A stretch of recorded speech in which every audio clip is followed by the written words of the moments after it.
May 1861.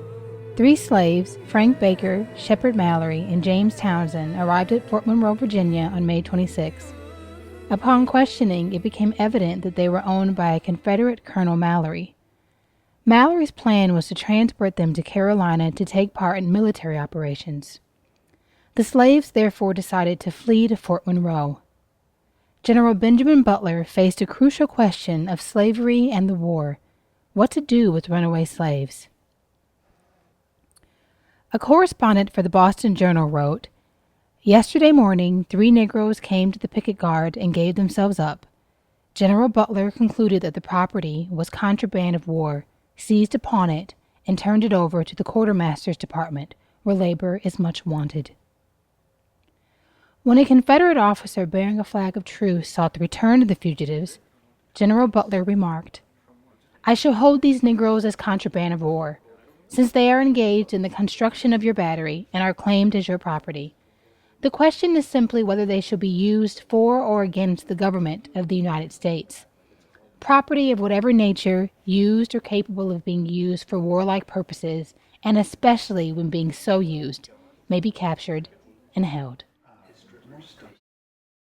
In 1793, Congress passed its first Fugitive Slave Act, making it a federal crime to assist fleeing slaves. It also authorized slaveholders to pursue runaway slaves across state lines. This act reinforced Article 4, Section 2, Paragraph 3 of the U.S. Constitution, which required that runaways should be returned to their owners on demand. Congress passed the Fugitive Slave Law of 1850, which required U.S. Marshals and deputies to help slave owners capture their property and fine them if they refused. One Southern politician stated that the Fugitive Slave Law was the only measure of the compromise calculated to secure the rights of the South. Consequently, the only safe refuge for runaway slaves became outside of the U.S., primarily in Canada. However, the Fugitive Slave Law did little to stem the flow of runaway slaves. Fort Monroe became a major attraction for runaway slaves throughout the region. Talk among slaves pointed out that Fort Monroe was a place of safety. By August 1861, Congress passed the first Confiscation Act, which allowed the seizure of all property, including slaves used by the Confederate military. By February 1862, less than a year after the war was declared, the fugitive population at Fort Monroe had tripled.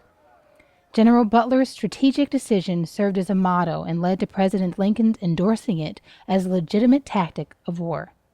Contrabands labored on fortifications, loaded and unloaded boats, and performed other work required by the Union Army.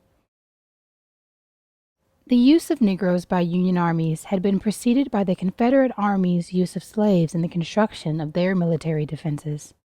Colonel John Eaton, Jr. of the 63rd U.S. Colored Troops established special contraband camp areas, organized the slaves as military laborers, and fixed wages. For many slaves, this was the first time in their lives that they received payment for their labor. In May 1861, Harriet Tubman, African-American abolitionist and conductor on the Underground Railroad, arrived at encampments near Fort Monroe. She viewed the flight of runaway slaves from the Confederacy as the rising of a race. She welcomed the inflow of slaves while taking on the tasks of cook, laundress, and nurse. Historian Barbara J. Fields comments, "Unlike Lincoln, the slaves harbored no illusion that a war to defeat secession could be anything but a war to end slavery. Whatever action military officials then took committed the government, visibly, to a definite policy concerning slaves and their owners. However politicians might strive to separate the war from the question of slavery, military men learned at first hand that the two were inexplicably linked." The Lincoln administration attempted to keep slavery from becoming the focal point of the war.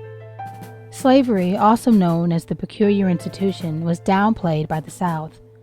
The South stressed the importance of states' rights and autonomy from the national government.